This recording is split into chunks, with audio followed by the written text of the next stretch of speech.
فضائل نماز۔ بسم اللہ الرحمن الرحیم۔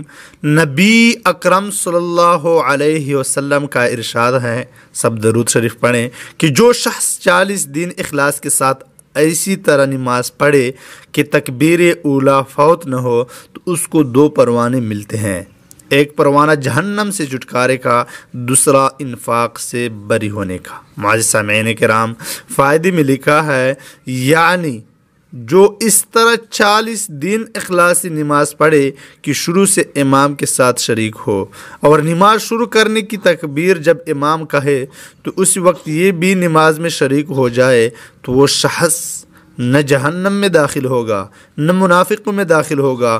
منافق وہ لوگ کہلاتے ہیں جو اپنے کو مسلمان ظاہر کریں لیکن دل میں کفر رکھتے ہیں۔ اور 40 دن کی خصوصیت بظاہر اس وجہ سے ہے کہ حالات کے تغیر میں 40 دن کو خاص دخل ہے، چنانچہ آدمی کی پیدائش کی ترتیب جس حدیث میں آئی ہے اس میں بھی 40 دن تک نطفہ رہنا، پھر گوشت کا ٹکڑا 40 دن تک، اسی طرح 40 دن میں اس کا تغیر ذکر فرمایا ہے۔ اسی وجہ سے صوفیاء کے یہاں چلہ بھی خاص اہمیت رکھتا ہے۔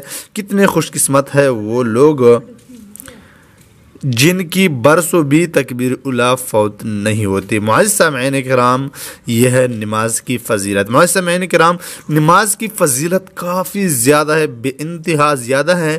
اگر کوئی بھی نماز کی فضیلت شروع کرے تو اس کا فضیلت ختم نہیں کر سکے گا، گھنٹوں دنوں سالوں لگ جائے گا، لیکن نماز کی فضیلت پوری نہیں ہوگی۔ اتنا زیادہ فضیلت ہے نماز کی، لیکن آج کل مسلمان کافی غافل ہو چکے ہیں نماز سے۔ تو میں سب مسلمانوں سے درخواست کرتا ہوں کہ بجماعت، گھر میں نہیں بجماعت نماز کی پابندی شروع کریں۔ اللہ تعالیٰ آپ کے ہر مصیبت سے آپ کو بچائے گا۔